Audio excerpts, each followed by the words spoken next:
Now, let us take up the concept number 2, 3.2, classification of Java operators.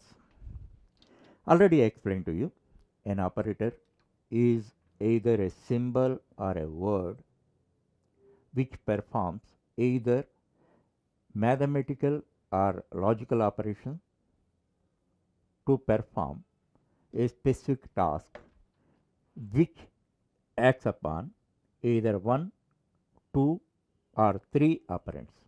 Always you remember the definitions, that is very important.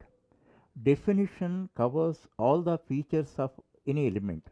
That's why every time I am repeating it. So now let us focus on a classification of operators. Already in the first concept I explained two types of classification. First one is based on number of operands, unary operators, binary operators and ternary operators. And the second classification is where we place the operator, that is prefix operator, postfix operator, infix operator.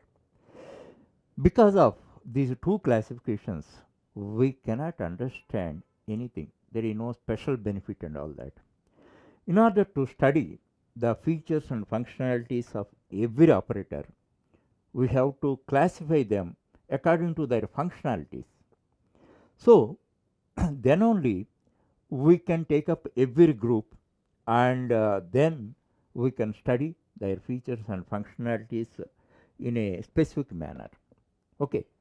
So, when we classify all Java operators according to their functionalities, then we can classify them into 8 groups: arithmetic operators, relational operators, logical operators, unary incrementation and decrementation operators, assignment operators, conditional operators, bitwise operators and Java special operators.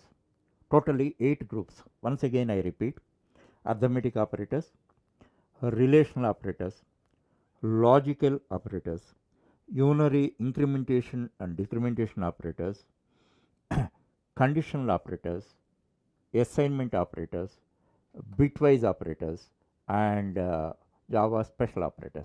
Totally 8 groups of operators. Now, according to this classification, I show you all the operators. In this context, you have to understand one thing. Every time I am telling you, Java operator is either a symbol or a term. Actually, there are only two terms. They are new and instance of. New and instance of two operators which are in words. Remaining all operators are in symbols, in the form of symbols. It may be single symbol or double symbol or sometimes 3 symbols might be there. So, this is the classification. Now, let us see the classification. Arithmetic operators. Java provides 5 arithmetic operators: plus, minus, multiplication, division and modulus. 5 operators. And as far as plus and minus are concerned, those are binary operators as well as unary operators. Already explained that.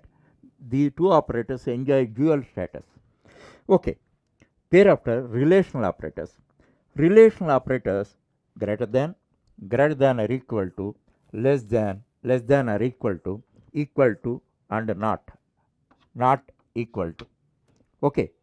So, but some classification, these 4 are relational operators: greater than or equal to, less than or equal to are real relational operators, and equal to and not equal to are equality operators.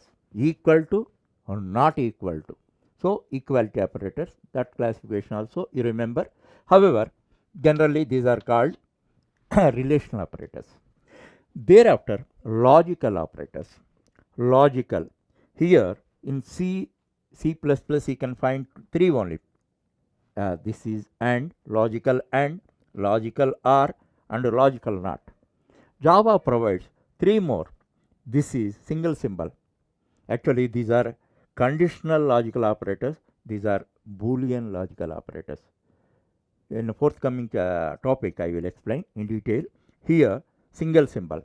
This is bit Boolean and Boolean OR and XOR and OR XOR. This is inclusive OR. This is exclusive OR. Okay, these are twin symbols. This is single symbol. So these are totally 6. Thereafter, unary incrementation and decrementation. Unary incrementation, decrementation.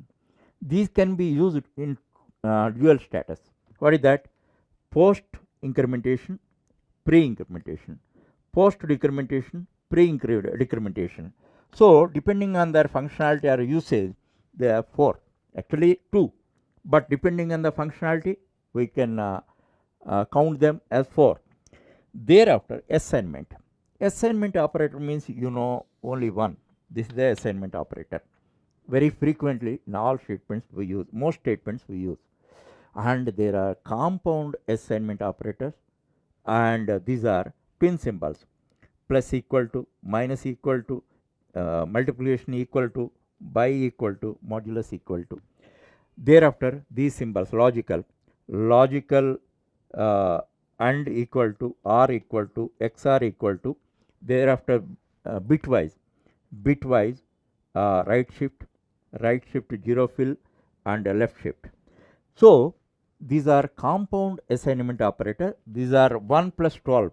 1, 2, 3, 4, 5, 6, 7, 8, 9, 10, 11, 12. 12 plus 1. So totally 13. 13 assignment operators are there. Thereafter, conditional. And one thing in this context, one thing I have to tell you, otherwise you may commit mistake. That is, actually these operators are not valid. Actually this and equal to is not there, and this equal to is not there, and bitwise little later I explain that this is also not there. Always you remember that. In international certification, in order to confuse you, this type of operators may use in questions. Actually Java does not support this. Java support this, and this is a bitwise complementary operator, and this is not there. Always you remember that. And conditional operators. In the previous topic I explained, there is only one set. They are conditional operators or ternary operators.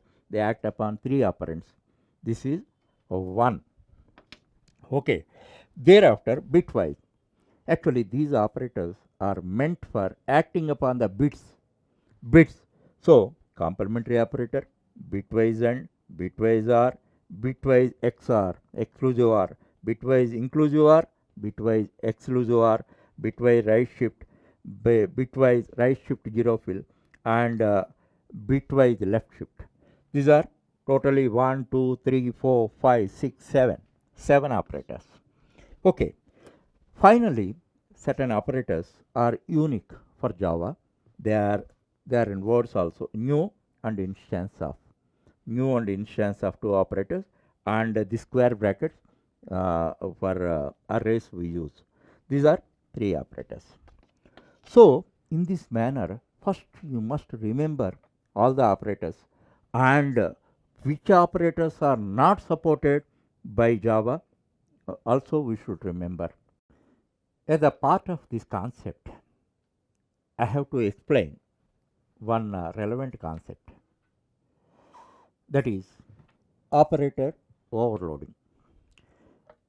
As a matter of principle, Java does not support operator overloading. C does not have operator overloading. Only C++ supports operator overloading. First I brief what is operator overloading, and thereafter I will tell you why I am explaining this here. Actually, all the operators, regardless of the language, are meant for acting upon primitive data types. Now, for example, int a 5, b 3, c. A, B, C are three variables of a primitive data type integer means primitive data type, and we are writing a statement like this: a c is equal to a minus b. The difference between a and b is assigned to c. So in this manner, here two operators minus assignment act upon primitive data type variables. As a result of the operator overloading, we can enable these operators to act upon user defined data types also for the same purpose. Plus means plus purpose, adding; minus means subtraction; multiplication means multiplication. Like that, the same purpose is served on user defined data types also. Here, simple example I give you. Suppose this is a room class,